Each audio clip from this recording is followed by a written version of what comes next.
네, 안녕하세요. 이번 시간에는 어음에 관련된 것들을 해보도록 할게요. 자, 주된 상거래에서라고 했는데 주된 상거래라는 거는 상품이나 제품 매입 매출 그리고 원재료 매입 이런 것들을 말해요. 이 이외의 것들은 주된 상거래 이외의 거래라고 해요. 그럴 때 약속어음을 발행해 주면 지급어음, 받아오면 받으럼 이렇게 써요. 해볼게요.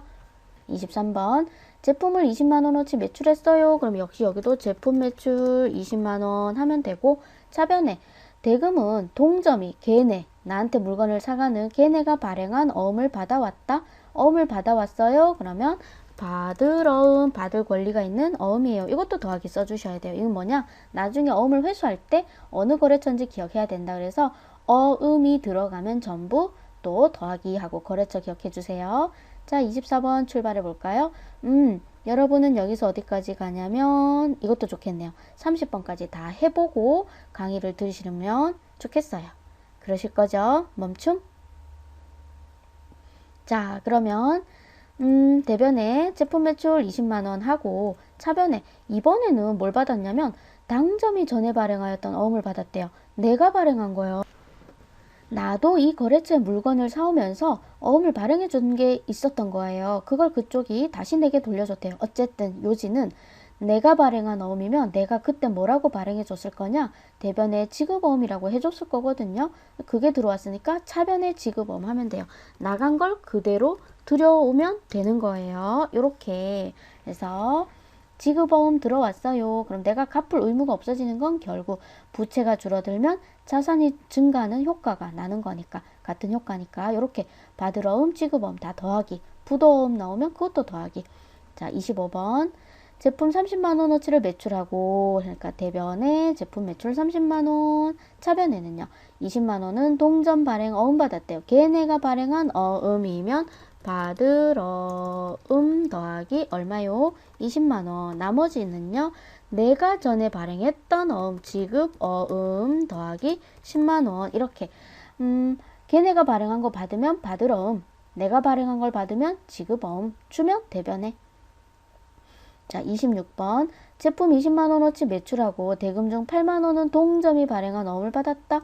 역시 제품 매출 20만원어치 하고 걔네가 발행한 어음을 받았다면 받을 어음 더하기 8만원. 나머지는요 걔네가 발행한 수표를 받았다. 당점만 당자예금이고 나머지 수표들은 다 현금. 네, 12만원 이렇게 돼요. 자, 여기는 제품을 몇만원, 40만원어치 팔아요. 30만원은 내가 전에 발행하였던 어음, 무슨 어음? 지급어음. 지급어음 더하기 30만원.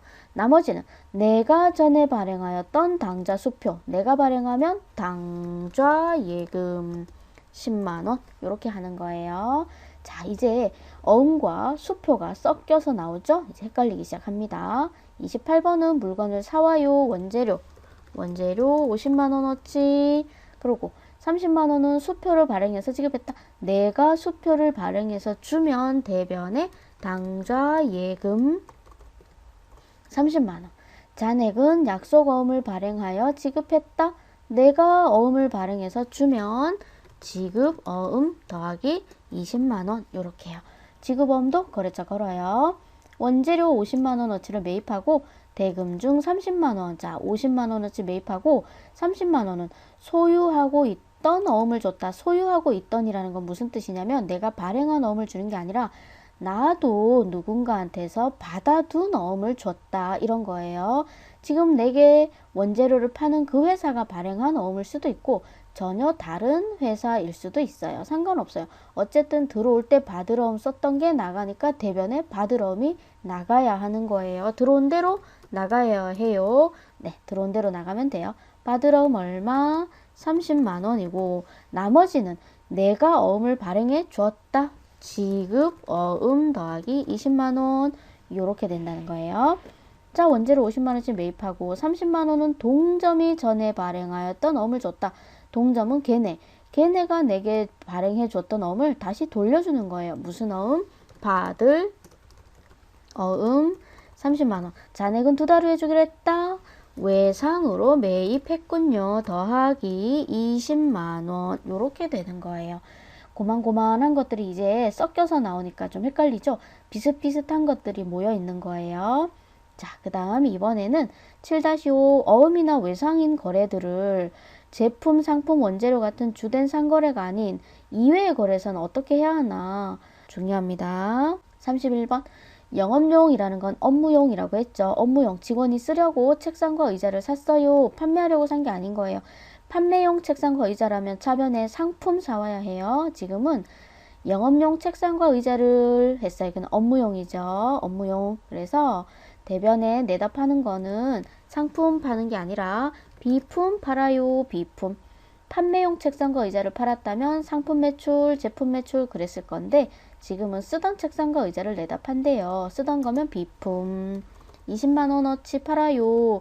그 대가로 어음 받았대요. 그 받았으니까 받을 어음 더하기 20만 원 이러면 안 된다는 거예요. 왜? 내다 파는 게 상품 매출, 제품 매출이 아니니까. 그런 주된 상거래가 아닌 지금처럼 이외의 거래는 어떻게 해야 되냐? 그냥 못 받았어요 라고 해야 된다는 거예요. 미수금입니다. 어음 받았어도. 자, 기계장치를 50만 원에 내다 판대요. 대변에 기계장치를 쓰다가 내다 파나 봐요. 50만 원짜리 팔아요. 대금은 외상으로 했대요. 외상 매출 쓸 수 없죠? 미수금 해야 됩니다. 이것도 역시 거래처를 기억해야 돼서 앞으로 미로 시작하면 거래처 기억해 라고 걸어줘야 된다고 기억해 주세요. 못 받았어요. 어디한테 받아야 돼요? 하고 기억해야 되잖아요. 그죠? 자, 33번. 에어컨을 80만 원에 매입했대요. 사왔대요. 에어컨은 사무실을 두려고 사왔겠죠? 비품 정도가 되겠고요. 대변은 뭔가요? 어음 발행해줬어요? 지급어음 하면 안 된다는 거죠. 지금 사오는 게 상품, 제품, 제품은 사오지 않으니까 상품, 원재료 같은 걸 매입할 때만 어음이라고 쓸 수 있고요. 나머지는 다 미지급금이라는 부채로 쓰셔야 해요. 부채. 주된 상거래 이외의 거래에서는 미지급 미수를 해야 됩니다. 어음이랑 외상도 어음을 어음이라 부르지 못하고 외상을 외상이라 부르지 못하고가 이건 거예요. 주된 상거래가 아닌 데서는 미지급 미수금이라는 걸 써야 돼요. 자, 건물을 900만 원어치 사옵시다. 건물 900만 원어치 사와요. 어떻게 결제했나요? 2달 후에 주기로 했대요. 나중에 주기로 했어? 외상으로 사왔네? 그러면 안 되죠. 미지급 했군요. 더하기 900만 원. 이렇게 미지급금이라는 부채 처리해야 합니다. 자, 그 다음 어음을 가지고 있다가 만기가 되었거나 내다 팔았을 때 어떻게 하나 해볼게요. 소유하고 있던 약속어음 50만 원이 금일 만기가 되어서 현금으로 들어왔다. 차변에 현금 들어와요가 보이네요. 쉽게. 왜 들어왔나요? 그 대가로 나간 건 무엇인가요? 네, 소유하고 있던, 가지고 있던 받을 어음 더하기 50만 원짜리가 나갔거든요. 자, 어음 나가고 현금 들어왔어요 라고 쓰면 되고 36번 제품 대금으로 받아 소유하고 있던 약속어음 60만 원을 경기은행에 가서 추심을 의뢰하고 수수료 빼고 나머지가 들어왔다. 추심은 대신 받아줘. 뭐 이런 거예요. 그래서 일종의 수수료라고 생각하시면 돼요. 당좌 예금에 돈이 들어왔어요. 당좌 예금 얼마요? 60만 원 중에서 수수료 빼고요. 그럼 왜 들어왔는데요? 받을 어음이 만기가 되어서 나갔거든요. 요렇게. 근데 5,000원 왜 덜 들어왔어요? 덜 들어온 이유? 비용. 5,000원은 왜 덜 들어왔나요? 수수료 냈거든요. 자, 이번에는 난이도가 제일 높아집니다. 37번. 제품 매출한 대가로 받아서 소유하고 있던 약속어음 70만 원짜리를 자금 유통을 위해서 거래은행에 쫓아가서 할인하고 10만 원 할인해 줄게요. 이것 좀 사서 가지고 있다가 70만 원 받으세요. 뭐 이런 거예요. 나한테 60만 원에 사서. 그 다음 그 와중에도 추심 수수료가 발생했다. 뭐 이러면 5천 원까지 빼고 당좌 예금 통장에 들어왔다. 당좌 예금이 얼마 들어왔나 봅시다. 60만 원에 5천 원 빼고 59만 5천 원이 들어왔어요. 왜요? 받을 어음이 70만 원짜리가 나갔거든요. 근데 10만 5천 원 왜 덜 들어왔는데요? 10만 원은요 왜 안 들어오고 5천 원은요 왜 안 들어왔는지 자 씁시다. 어음을 중간에 내다 팔아서 손실이 났죠. 받을 어음 처분 손실 이런 게 있으면 참 얼마나 좋겠어요. 그죠? 어렵지도 않아요. 그런데 이렇지 않아요. 받을 어음과 외상 매출금은 관리, 우리 회사 내에서 관리 목적으로 계정을 구분하는 거고 외부에 제출할 땐 어떻게 묶어서 보고한다? 외상 매출금과 받을 어음을 묶어서 네 글자로 매출채권이라고 보고하기 때문에 손익계산서에도 매출채권 처분 손실이라고 나타나야 한다는 거예요. 매출채권 이렇게 요 계정 꼭 기억해 주시고, 그때 수수료가 발생하면 어떻게 하나? 수수료 따로 처리하지 않습니다. 10만 5천 원이 전부 처분 손실이 돼요. 여기선 중요한 거 두 가지입니다. 받을 어음을 중간에 내다 팔아서 할인해서 파는 그 금액은 매출채권 처분 손실이라는 계정을 쓰고, 그때 수수료가 발생하면 수수료를 따로 처리하지 않고 매출채권 처분 손실에 가산하여 처리한다. 수수료 따로 나오면 틀린 거예요. 이때는 수수료만 발생하니까 수수료 잡지만 이때는 여기에 가산하여 처리해야 됩니다. 중요합니다. 여기가 난이도가 제일 높고 시험에도 제일 잘 나와요. 얘는 시험엔 잘 나오지 않으니까 세모해 두셔도 좋아요. 자, 거래처 수원상의로부터 현금 70만 원을 차입하고 차용증 대신에 가지고 있던 어음을 줬다. 내가 누구한테 받을 어음이 하나 있었는데 그걸 돈을 빌리는 대가로 맡겨두었대요. 이거는 어음을 내다 팔았어요. 이 돈을 갑자기 내일 가서 내가 60만 원 돌려줄게요. 다시 어음 돌려주세요. 이러지 못한다는 거예요. 내다 판 거기 때문에. 근데 이거는 돈을 빌릴 목적으로 어음을 맡긴 거예요. 그걸 어음의 금융대차라고 해요. 어음의 금융대차. 잘 나오진 않아요. 어쨌든 차변에 현금이 들어왔겠죠. 돈을 빌렸으니까 70만 원 들어와요. 왜요? 빌렸거든요.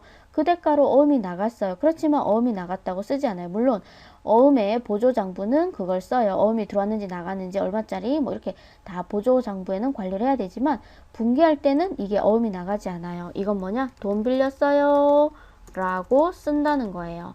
더하기 70만 원 이렇게. 어음을 돈 빌리는 대가로 잠시 맡겨두면 그때는 어음의 금융대차, 돈을 빌렸으니까 차입금이라는 부채로 증가시켜요. 이때 만약에 수수료나 그런 비용들이 혹시나 발생했다면 걔는 돈을 빌리느라고 발생한 비용들은 이자 비용이라고 처리하게 됩니다. 자, 어려우시면 괄호 해두셔도 좋아요. 자, 이렇게 해서 어음에 관련된 것들 3단계로 나누어서 풀어보았어요. 또 잠시 쉴게요. 쉬었다가 재고자산 들어가도록 하겠습니다. 수고하셨습니다.